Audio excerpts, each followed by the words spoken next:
cold morning in January 2027. The world woke up exactly as it always had. People reached for their phones before opening their eyes, chasing notifications, messages, distractions, and meaning, never imagining that this ordinary day would become the most important day in human history. At exactly 9:17 a.m., the first signal disappeared. In New York, a businessman lost his call mid-sentence. In Tokyo, a screen froze in the middle of a video. In Prague, a student refreshed his phone again and again, but nothing loaded. At first, everyone assumed it was just another technical glitch, something normal in a world dependent on technology. But within seconds, something impossible happened. Every screen went black at the same time. Televisions, phones, laptops, airport monitors, billboards, even military systems. Everything stopped. The planet fell into a silence it had never experienced before. For 12 seconds, humanity was disconnected from itself. And then suddenly one image appeared, a single camera feed, slightly grainy, slowly focusing, revealing a desk, a flag, and a man sitting behind it. It was Donald Trump, but he looked different. Not confident, not charismatic, not performing. He looked serious, almost burdened, like someone carrying the weight of a truth too heavy to hold.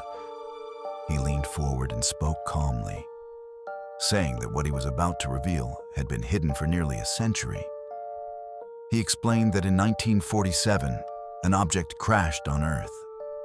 Not an aircraft, not a natural object, but something engineered, something intelligent, something not from this planet.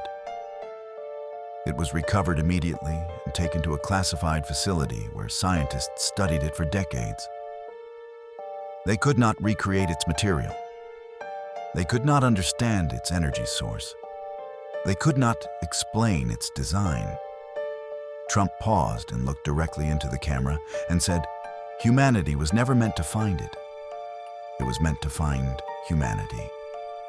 The screen changed and showed footage from inside a dark room where a tall figure stood behind transparent glass.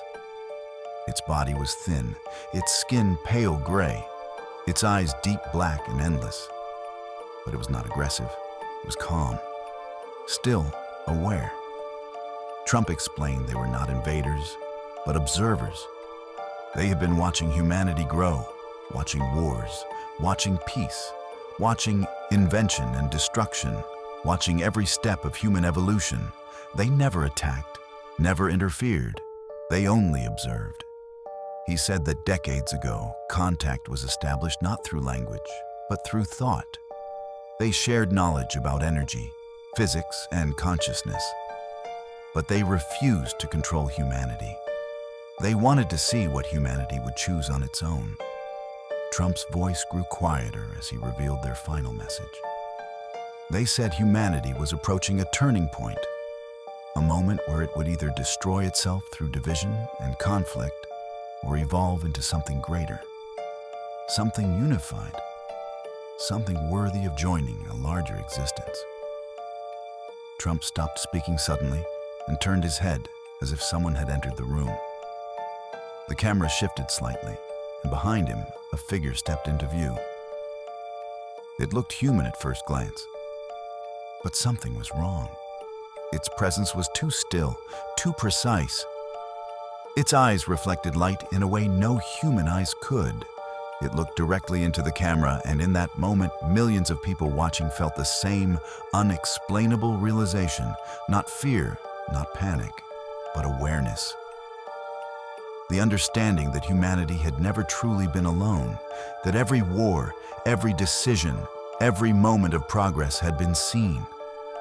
The screen went black instantly, and all signals returned as if nothing had happened. Phones reconnected, broadcasts resumed. The world continued moving. But everything was different now, because every person who saw that transmission carried the same question in their mind. If they had been watching humanity for so long, watching silently, patiently, waiting, then maybe the real truth was not that aliens existed, but that humanity itself was the experiment, and the final outcome had not yet been decided.